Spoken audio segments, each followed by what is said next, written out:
Ndugu zangu, tukiokoka sio tunaacha kutumia akili. Ila akili yako inavuviwa na Roho Mtakatifu. Unaweza kutenda mambo ya ajabu mno. Kama Biblia inavyosema, anatenda kuliko tuombavyo. Mambo ya ajabu mno. Mambo ya ajabu mno yanatendwa mtu akiwa katika Roho Mtakatifu. Yanatendwa mtu akiwa na Roho Mtakatifu. Bwana asifiwe sana. Kitu ambacho nimegundua, Wakristo wengi tunampenda Roho Mtakatifu, lakini hatuko tayari kuongozwa na Roho Mtakatifu. Sijui kama mmenielewa. Yani kila mtu labda anatamani akiomba anene kwa lugha. Kunena kwa lugha sio kuongozwa na Roho Mtakatifu. Ni ishara tu ya kuwa una Roho Mtakatifu. Lakini unapoongozwa na Roho Mtakatifu ni kitu kingine.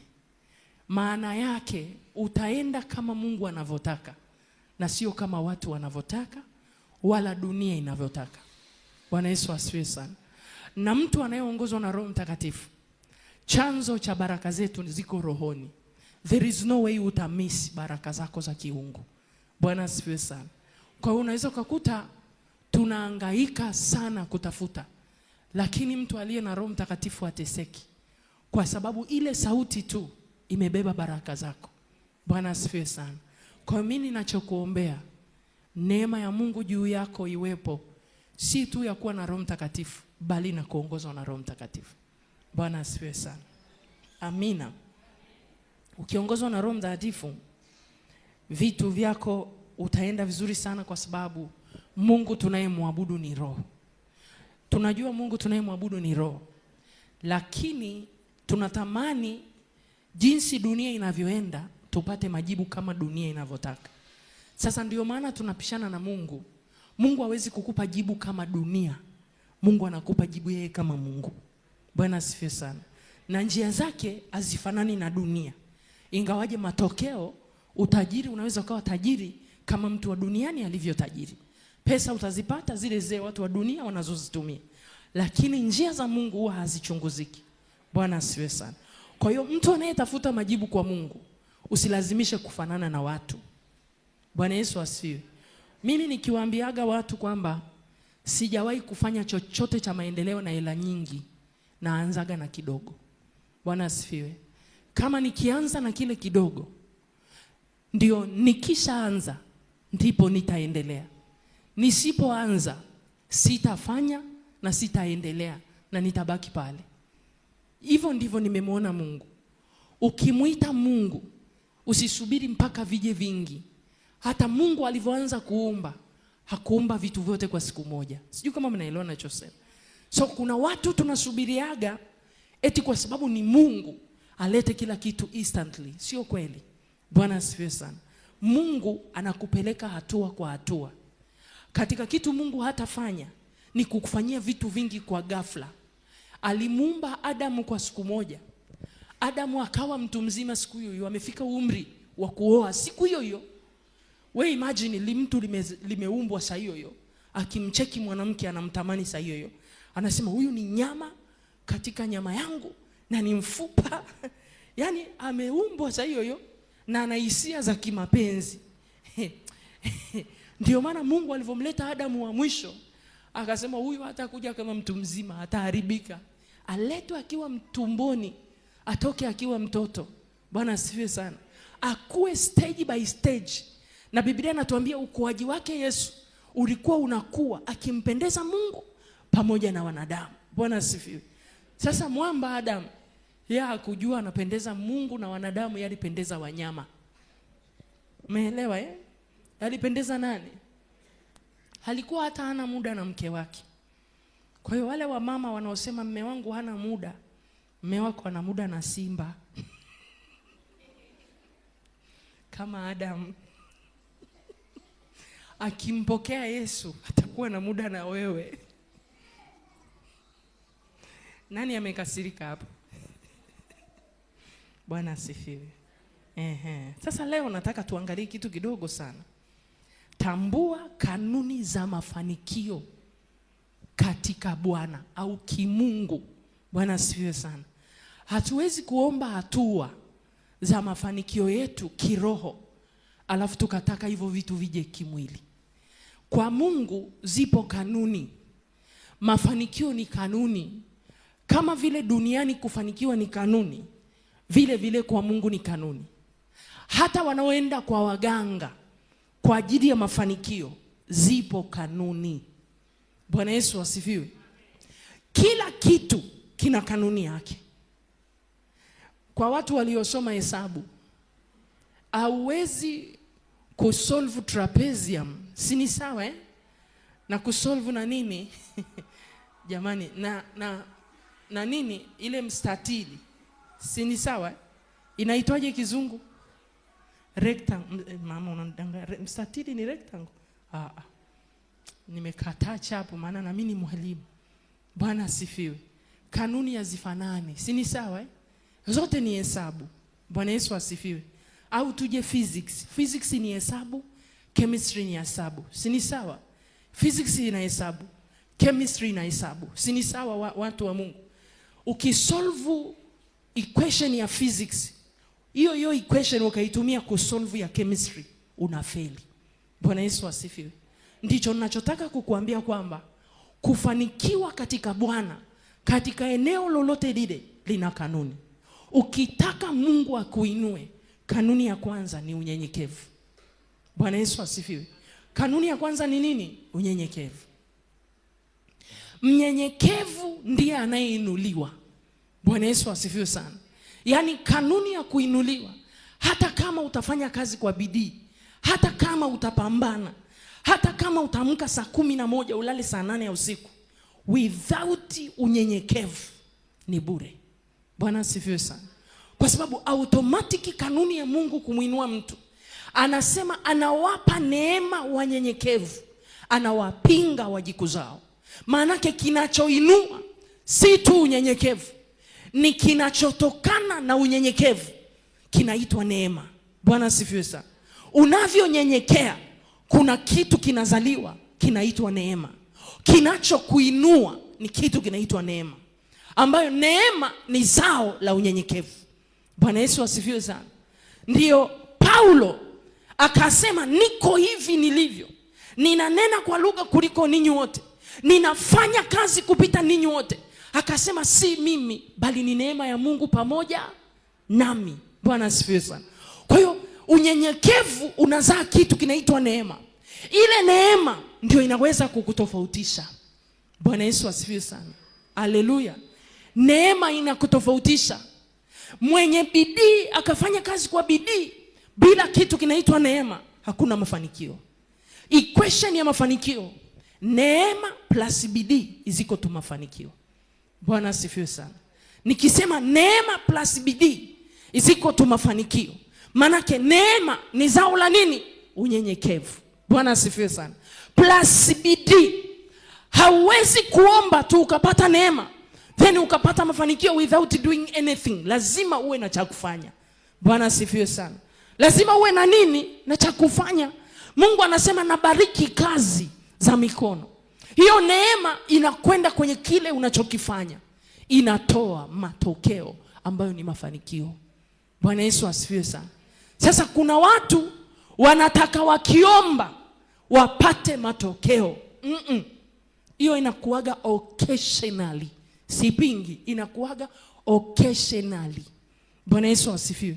Na inaweza ikakaa kwenye kanisa wakapata mmoja au watu wangapi? Wawili. Kwa hiyo hatuko kwa ajili ya kupiga kura. Mimi nakumbuka zamani nikiwa shule, nikishafanya masomo yote, yani kwa sasa ni multiple choice. Hakuna swali linakera kama multiple choice. Alafu katika zile A, B, C, D yote unaona ni majibu au yote sio majibu. Mwisho kabisa zamani tulikuwa tukiona hapa ngoma ngumu, unachukua kalamu unafanya hivi. Inayoangukia ndio nini? Sasa kiroho hatufanyi hivyo. Bwana Yesu asifiwe. Ni lazima Mungu ana vitu anataka kuvitafuta kwako. Bwana Yesu asifiwe. Wote tunasemaga Ibrahim ni baba yetu wa imani. Ibrahim hakubarikiwa tu kwa sababu ana imani. Mungu alibariki alichokuwa anakifanya kupitia imani. Kwa sababu kule katika nchi ya Wakardayo, Mungu alimfuata akaambia atoke. Ibrahim alivyotoka kule, alitoka na mke wake na mtoto wa kaka yake, alitoka na baadhi ya vitu vyake. Bwana Yesu asifiwe. Kule alipotoka kulikuwa hakuna maongezeko. Alipokuja kwenye neema kulikuwa kuna maongezeko. Bwana Yesu asifiwe sana. Ogopa mwanaume anamiliki watu 300, ni wafanyakazi tu. Umenielewa? Wafanyakazi 100 ngapi? Na hao wafanyakazi 300 zamani walikuwa wanahesabiwa ni wanaume. Na huyo mwanaume ana mke wake na watoto wake, na wote wanakula kwa mkono wa Ibrahim. Ogopa mwanaume anamiliki jeshi lake. Tanzania mna mtu anamiliki jeshi lake. Tunalitegemea jeshi la nini? La wananchi. Yule mwamba alikuwa na jeshi lake. Sijui kama unaelewa. Kumlisha mwanajeshi na kumlipa ni kazi. Sasa Ibrahim, sio uanze kusema Mungu nifanane na Ibrahim. Ibrahim hakuwa wa kawaida. Kuna vitu alivifanya kwa Mungu kiwango Mungu akambariki. So ukiitaka kuitumia CV ya Ibrahim, angalia alifanya nini mpaka akawa na ile CV. Na waambiaga waombaji, usiombe kupitia CV ya Ibrahim. Alichokifanya Ibrahim ukiwezi. Omba neema ya Mungu ikusaidie utengeneze CV yako katika Kristo Yesu. Umenielewa ninachokisema? Alafu kile unachokifanya kifanye Mungu akipende ili akupatie majibu. Amina. Amina. Mnanielewa kidogo? Ni hivyo tu. Bwana Yesu asifiwe. Kwa hiyo zipo kanuni za baraka zetu kutoka katika Bwana. Ukisoma ile Zaburi ya 24 mstari wa 1, Biblia inasema hivi: nchi na vyote vijazavyo ni mali ya Bwana, dunia na wote wakaao ndani yake. Haya, ni kweli nchi na vyote vijazavyo ni mali ya nani? Na wewe ni mali ya nani? Uwezi ukatoka ukaenda pale Mbezi ukajipimia miguu 50 kwa 50 ukasema na miliki kwa sababu ni mali ya nani? Utaozea Segerea wewe. Kila kitu kina kanuni. Kuna kipindi nakumbuka ndo mimi nimeokoka. Kuna ule mstari watu wakawa wanajifunza sisi ni makuhani na wafalme. Ni Petro wa kwanza 2:9 Sini sawa nyie peculiar people. Sini sawa. Bwana sifiwe. Anasema tumepewa kumiliki na kutawala. Alafu anarudi reverse kwenye Joshua 1:3. Anakumbuka kumiliki na kufanya nini? Na kutawala. Anafika kwenye ofisi aliyoajiriwa. Anasema mimi ni kuhani na mfalme. Nimepewa kumiliki na kutawala. Kwa hiyo kile cha kiroho anakioperate kwenye mwili. Kile kitu kilizofisha utendaji kazi wa walokole wengi sana.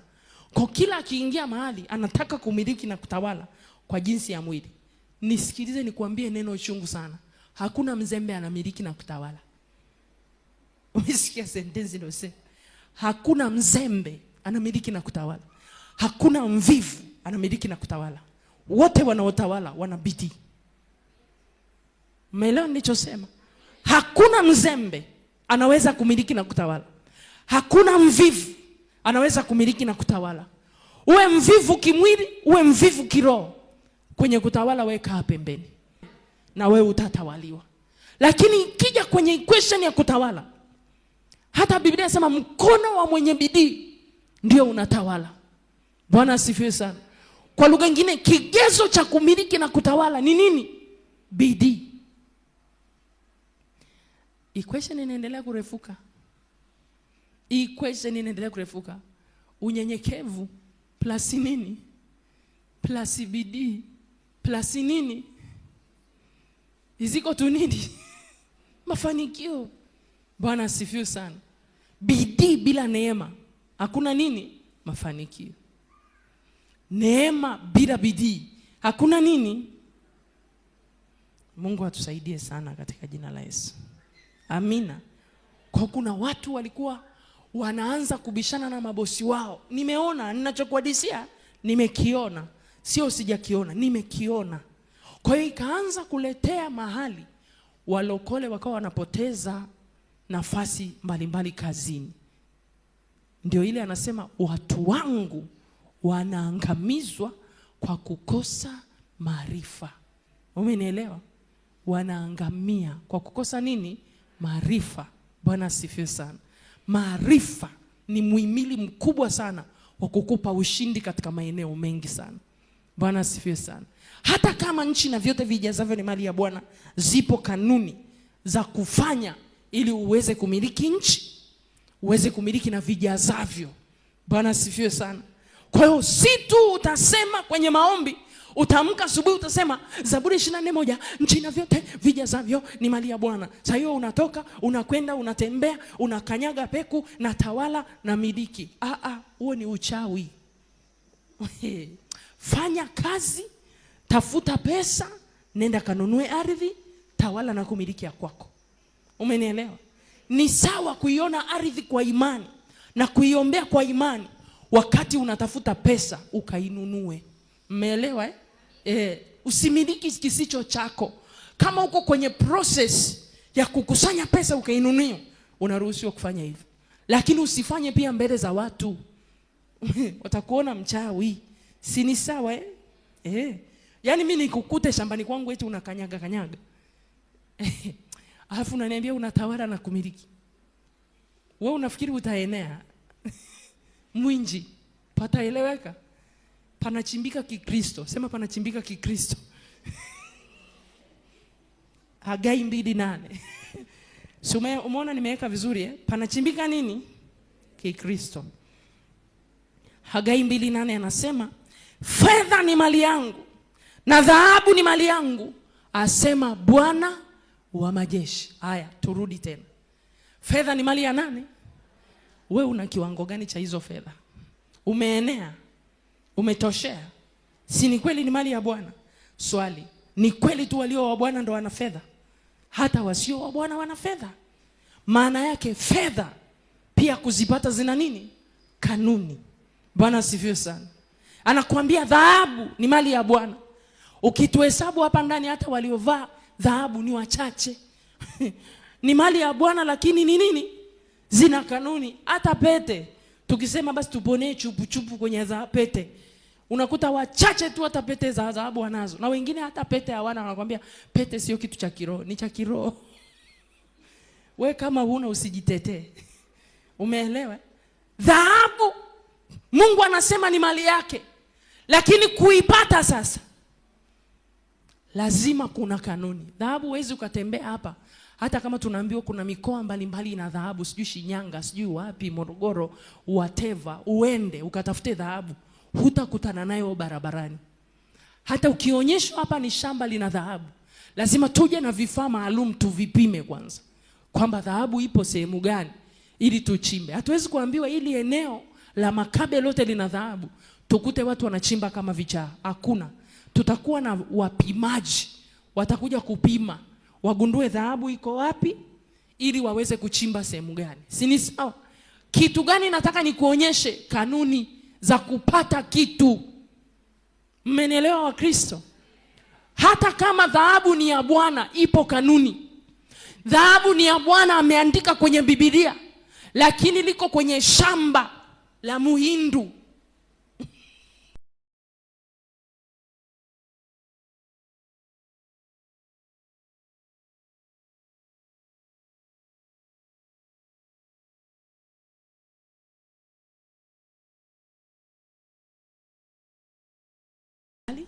Tukipata kibali tutawachukua wataalamu waje wapime, tuchore, tujue ni wapi panachimbwa, na kuwe na wataalamu wa kuanza kuichimba hiyo dhahabu. Na dhahabu ikipatikana haiwagi safi, inakuaga chafu. Mmenielewa? Inakuaga nini? Chafu. Kuna wataalamu wajue kuisafisha, kuna wengine waipeleke kwenye moto yeyushwe, alafu ndo zitengenezwe zile kama baa. Kuna zile baa za dhahabu mnazijua ambazo zinahifadhiwa. Zingine sasa wengine ndio tupate vile vipisipisi vyetu vya kuja kutengenezea vipete, viereni. Umeelewa nachosema? Lakini ni nini? Ipo kanuni ya kuipata dhahabu. Lakini ukisoma Biblia Mungu anakuambiaje? Fedha ni mali yangu na dhahabu ni mali yangu. Kweli ni mali yake, but it's not simple kuipata. Kanisa tunaelewana? Kanisa tunaelewana? Maana yake zipo kanuni za kuzingatia ili ukipate Mungu alichokisema. Kanuni zenyewe ni zipi? Tambua chanzo cha baraka. Kama mwenye baraka anakuambia fedha ni mali yangu, dhahabu ni mali yangu, tambua yeye ni nani kwako na baraka zinakaaje. Waefeso 1:3, chanzo cha baraka. Anasema atukuzwe Mungu wa Bwana wetu Yesu Kristo, yeye anayetubariki kwa baraka zote za wapi? Rohoni. Maana yake kitendo cha kushinda kupokea baraka, haushindi mwilini kwanza, unashinda rohoni kwanza. Amina. Narudia. Haushindi mwilini kwanza, unashinda wapi? Rohoni. Nisikilize niwaambie watu wa Mungu. Unayemuona anapata duniani, ana kanuni amezishinda. Umenielewa ninachosema? Zipo kanuni za kupata. Ndiyo maana kuna watu walivyookoka tu walikuwa wana pesa sana. Ngoja ni swali. Walivyookoka walikuwa wana pesa sana. Na baada ya kuokoka, kwa wafanyakazi wengi haijawa hivyo, lakini wengi waliokuwa wanafanya labda biashara, wengi baada ya kuokoka wanayumba kiuchumi. Umeshawahi kujiuliza ni kanuni ni kwa nini? Umehama. Sema umehama. Umehamishwa ulimwengu wa roho. Kule ulikuwa unapata randomly. Zikija za dili zako, ukiamua kupiga ulipi kodi ni wewe. Ukija kwa Kristo kila kitu kimefanya nini? Na upaka uchongwe unyooke, uendane na Mungu, ni kazi. Mpaka tupate bench lilikuwa mti shambani. Umeelewa ninachosema? Lilikuwa nini? Mti shambani. Process ya kupata benchi sio ya siku moja, sio ya siku mbili, na mti mbichi ya kutengeneza benchi nzuri. Umeelewa? Ndivyo na sisi kuna vitu tunatengenezwa ili tuweze kuendana, tuweze kurithi zile baraka za kimungu. Bwana asifiwe sana. Amina. Okay. Sasa tunazipataje sasa kwa Mungu? Kwa Mungu yapo maelekezo ya kufanikiwa kwako. Yako maelekezo ya kufanikiwa kwako. Kwa Mungu mafanikio ni maelekezo. Baraka it is not about money. Baraka ni kitu cha kiroho, ni nguvu ya kiroho inakuwezesha kufanikiwa mwilini. Umenielewa ninachokisema? Ndio maana Mungu akamwambia Musa kwenye ile Hesabu 22 mstari wa 6 na wa 7. Akamwambia hivi ndivyo utakavyoliweka jina langu juu ya wana wa Israeli, na ndivyo utakavyowabarikia. Bwana Mungu akubariki na kukulinda. Bwana Mungu akuangazie nuru za uso wake na kukufadhili. Hizo ndo Mungu alimwambia, hivi ndivyo utakavyoliweka jina langu. Umenielewa? Juu ya wana wa nini? Wa Israeli. Maana baraka ni kuwekwa jina la Mungu juu ya maisha yako. Umenielewa ninachosema? Sasa inakuaje tunaliita jina la Yesu halafu hatuna hizo baraka? Maana kuna namna jinsi ya kuziruhusu hizi baraka ziweze kuingia kwenye maisha yako. Bwana asifiwe kanisa. Haleluya. Hebu fungua Zaburi ya 24:7. Kuna namna ya kuziruhusu. Wandugu, Mungu tunayemwabudu ni mtakatifu. Mungu tunayemwabudu ni wa haki. Kwenye Zaburi anasema misingi ya kiti chake ni haki na hukumu. Baraka atakazokupa ni za haki. Ndio maana anasema utathibitika katika haki. Umenielewa? Utakaa mbali na kuonewa. Kipi kinachokuonea? Uende ikawa umaskini ndio unakuonea. Umenielewa? Lakini utathibiti kwa kupita nini? Katika haki. Na Biblia inasemaje kuhusu haki? Tunahesabiwa haki bure kwa imani. Umeelewa? Si kwa haki yako utathibitika, kwa haki inayotokana na Kristo Yesu. Unavyomwamini Yesu unahesabiwa haki. Bwana asifiwe. Ndio maana nakwambia wokovu sio mgumu, ni sisi tu tuweze kuelewa kanuni za kimungu katika jina la Yesu. Zaburi ya 24 mstari wa 7.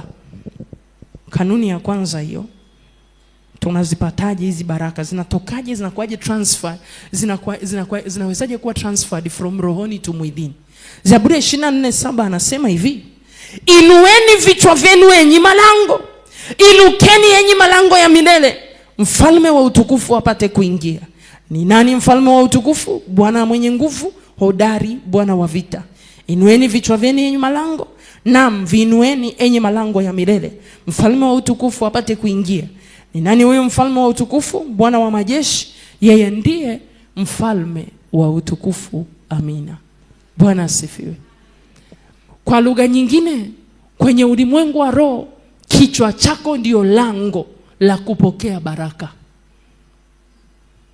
Mnanielewa kidogo? Kabla hujawa mkono ni kichwa.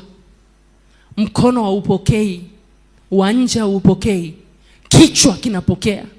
Anasema inueni vichwa vyenu enyi malango, ili mfalme wa utukufu apate kuingia.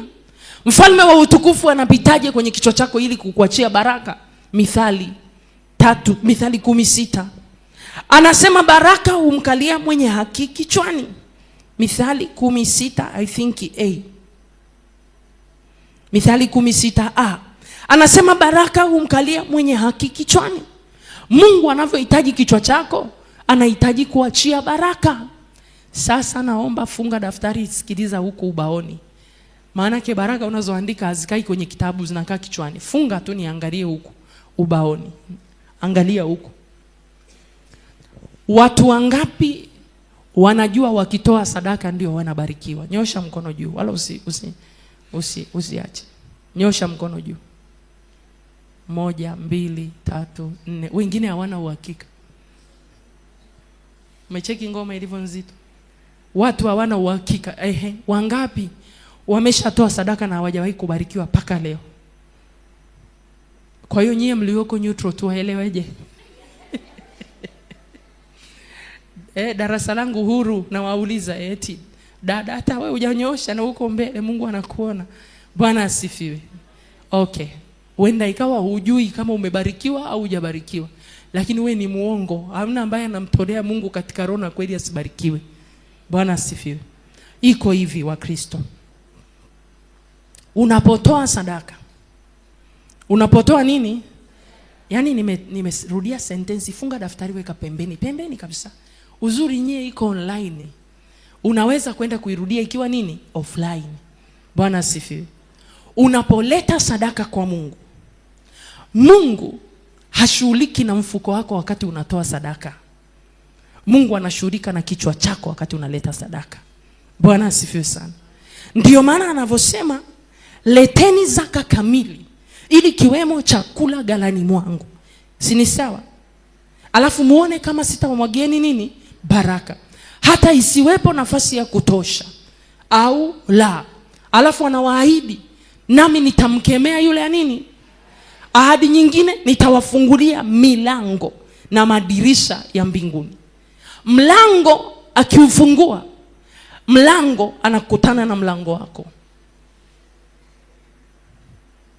Umeelewa? Mungu ukimtolea sadaka yoyote, I'm telling you, hakupi pesa, anakupa vyanzo vya kupata nini? Fedha. Umeelewa?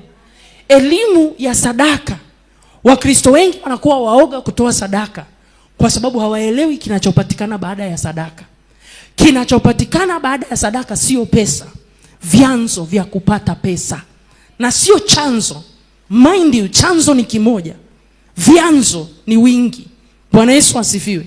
Shida ya Wakristo wengi, sisi including me and you, kuna saa tujui hivi vyanzo Mungu anaviachilia wakati gani. Hatuna utulivu wa kutosha mpaka tugundue saa hii Mungu ameachilia kitu kwenye vyanzo. Bwana asifiwe sana. Unapoleta sadaka kwa Mungu, Mungu anamtazama mtoa sadaka. Let's say huyu mama ni mfugaji wa kuku. Umenielewa? Let's say, namtolea mfano wiki umechagua mwenyewe ukaa mbele. Let's say ni mfugaji wa kuku. Bwana asifiwe. Anafuga kuku wa nyama. Kuku wa nini? Wa nyama. Kwenye kuku wa nyama anaofuga, labda anafuga kuku 500. Kwenye zile kuku 500 akauza, akatoa fungu la 10 kwenye kuku zake 500. Akileta fungu lake la 10 la kuku 500, Mungu ampi kuku 600. Mungu anamwacha kwanza. Bwana asifiwe. Mungu anapokea fungu la 10 la kuku 500. Kitu gani Mungu anafanya? Anampa idea. Usifuge tu kuku. Natoa mfano. Mind you, this is an example. Umeelewa? Kichwani kwake au moyoni, Wakristo tunasema nikasikia kitu kinaniambia. Wangapi tunasikiaga kitu? Nikasikia kitu kinaniambia. nisifuge tu kuku wa nyama, niweke na wa mayai. Sasa anatii kile kitu, yaani anajua ametoka kitu. That is Holy Ghost, not kitu. Mmenielewa eh? Huyo ni Roho Mtakatifu, sio kitu. Kwa hiyo akitii, sema akitii. Akitii anaweka kuku wa nini? Anachokifanya Mungu, anaweka ulinzi, anamkemea alaye. Wakati kuku wa jirani wanakufa na magonjwa, wa kwake hafi na ugonjwa. Na unaweza ukakuta hana dawa za kutosha, labda anawajaribu na aloe vera, tiba ya kienyeji. Si ni sawa ndugu? Akimaliza kuku wa nyama plus wa mayai, anaanza kuuza mayai vipande vipande. Si unajua mayai inalipa pia. Wakati anatoa tena fungu la 10 la kuku wa nyama, anatoa fungu la 10 la mayai, alafu wale wa mayai wakizeeka akiuza tena, akitoa tena sadaka. Kumbuka kwenye hiyo mifugo kuna kitu kinaitwa malimbuko. Mnajua kuna kitu kinaitwa nini? Faida ya kwanza inakuwaga malimbuko, maidia. Sasa sijajua unatoaga kiasi gani. Kwa hiyo hapo ameshatoa malimbuko, akaja akatoa fungu la 10. Sasa akishatoa kile kitu kilichomshauri ndani yake, kuku wa mayai, anasikia kitu kinamwambia tena, usinunue chakula, nunua mashine ya kutengeneza vyakula. Hicho ni kitu, sema kitu. Kitu kinamwambia tena. Huyu mama, kumbuka, alikuwa na kuku 500. Akaweka wengine labda 500. Akileta wengine hata leta 500 wa nyama, ataleta 1000. Si ameshapanuka? Sasa anakuwa ana mashine ya kutengeneza nini? Vyakula. Kwa hiyo Mungu anamsaidia, ana minimize cost. Badala ya kwenda kununua vyakula kwa watu, anatengeneza chakula chake mwenyewe. Na ile pesa aliyokuwa anatakiwa kununulia chakula, anaweza kuongeza kitu kingine kikubwa. Hajawa mjasiriamali mkubwa huyu? Swali, hajawa mjasiriamali mkubwa?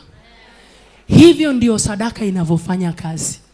Lakini kwa mchoyo, atauza wale wanyama mpaka atarudi wa kienyeji. Mmeelewa eh? Mnaelewa kidogo? Mnaelewa kidogo? Hiyo ndio siri ya utoaji wa sadaka. Hiyo ndio siri ya mtoa sadaka. Mungu akupi pesa, anakupa vyanzo vya pesa. Ukienda kwa huyu mama wakati huo anamiliki kuku wa nyama labda 1000 mpaka 1500, anamiliki kuku wa mayai 1000, anamiliki mashine. Kumbuka hapo mtaani ataitwa mama kuku. Unaitwa mama nani? Mama kwayo. Sasa inaondolewa hiyo kwayo ya mwisho, anabaki mama KU. Si unaijua mama kuku. Kwa hiyo kwayo anaondolewa ghafla kwenye hilo jina. Anaitwa mama nani? Kuku. Kwa simu zinatokea mbali, tunataka kuku. Siku nzima hatapokea simu za niombe, simu za kuku. Kwa hiyo anageuka kuwa mama nani? Na ukute huna hata biashara. Mungu akakuone. Bwana asifiwe. Haleluya. Kanisa, mnaelewa hata kidogo? Ndivyo Mungu anavyofanya kazi. Sasa wasiokuwa na idea ya Mungu anafanyaje kazi kupitia sadaka ni waoga kutoa sadaka. Mmeelewa ninachokisema? Mungu alivyomwambia Ibrahim, mtolee Isaka, Mungu akumpa mtoto mwingine. Si alishazaga nje ya ndoa na ajiri? Si unajua alishazaga nje ya ndoa na ajiri? Alafu Mungu akamwambia, nitakupa kumiliki mlango wa adui zako. Maanake hata kilichokuwa kipite kwa adui, hakitapita, kitapita kwako. Hata adui alichotakiwa kukufanyia, hataweza kukufanyia. Maanake siku zote za maisha yako, maadui zako watakuwa powerless. Mmeelewa ninachokisema? Maadui zako wanakuwa nini? Powerless. Tunapotoa sadaka, kuna saa Mungu anaweza sikupe pesa, lakini anakupa kitu kikubwa kuliko pesa. Bwana asifiwe sana. Haleluya. Sasa mentality za watu wengi, wakitoa pesa they need money. Mungu hakupi pesa, badilisha ufahamu. Unaweza dada ukatoa sadaka na kuambia Mungu asikupe pesa, Uende kwa una binti yako haujaolewa, ni mtu mzima. Unashangaa baada ya muda tu kabinti kanaolewa, mpaka watu walikuwa wamemkatia tamaa mtaani. Mungu hajampa pesa, amempa breakthrough. Kwenye nini? Uzao. Bwana asifiwe sana. Tabia ya Mungu, hafanyi unachokitaka, anafanya mapenzi yake. Bwana asifiwe sana. Yaani ndio tabia ya Mungu. Sasa sisi tukifanya, tunatamani atupe tunachokitaka. Hata siku moja Mungu akupi unachokitaka. Anakupa alichonacho mbinguni kwa ajili yako. Bwana asifiwe sana. Haleluya. Mnanielewa kidogo? Okay. Tumemwacha mama kuku. Sema mama kuku. Bwana asifiwe. Ngoja nije na kwa huyu kaka hapa. Labda huyu kaka ni mfanyabiashara wa spare za magari. Nimesema labda, I don't know, sijui unafanya kazi gani. Mbona dada umeinama ukacheka?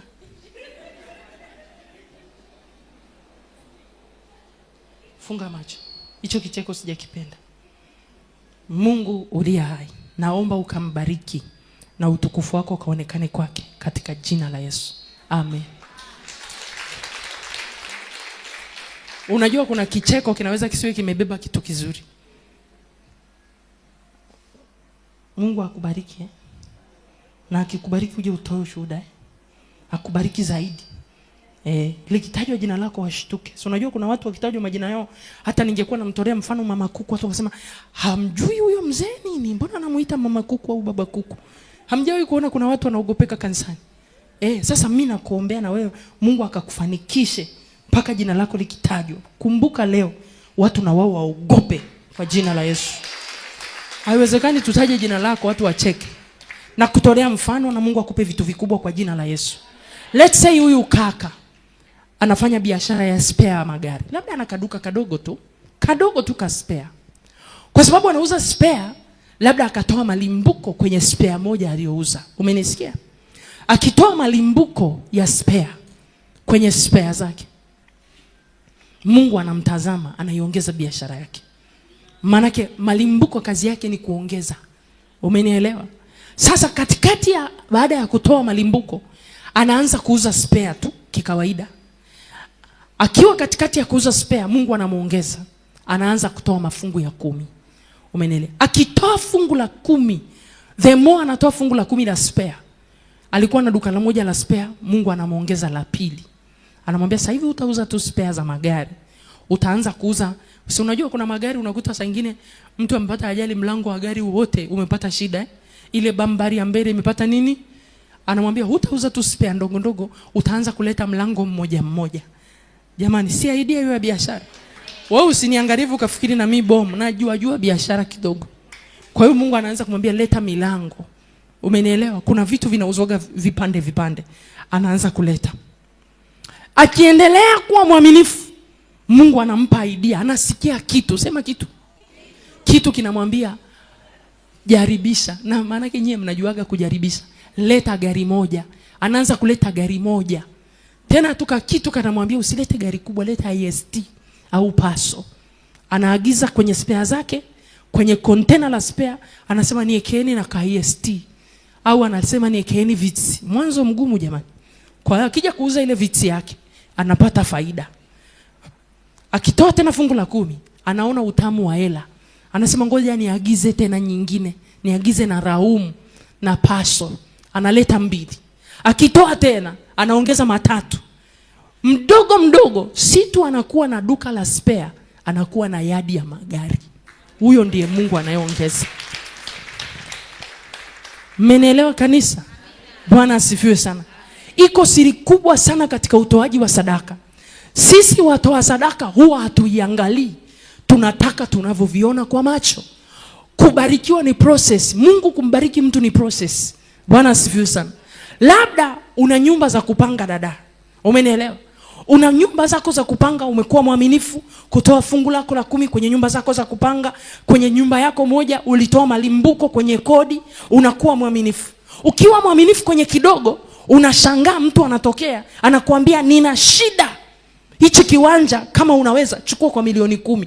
Kiwanja cha kuuzwa milioni 50 unanunua very simple kwa ndio Mungu anavofanyaga kazi. Mmenielewa ninachokisema? Yaani unashangaa kama unapewa, lakini ule ni mlango. Mungu anafungua milango. Bwana asifiwe. Anakaa kidogo, kinatokea promotion kazini, unaambiwa wewe utapata safari za ndani. Anashangaa anapigwa kwenye semina Afrika Kusini wiki 3. Hela za semina Afrika Kusini, allowance za wiki 3 Afrika Kusini. Ukute Afrika Kusini ana ndugu, analipiwa hoteli, chakula, kila kitu. Anachukua hela yake ya hoteli mfukoni, kila kitu. Akirudi akiinua apartment kingine, hamtamuita mchawi mjini huyu. Hamtasema anaongwa huyu. Mtasema lakini anayemuonga nani? Yesu. Bwana asifiwe sana.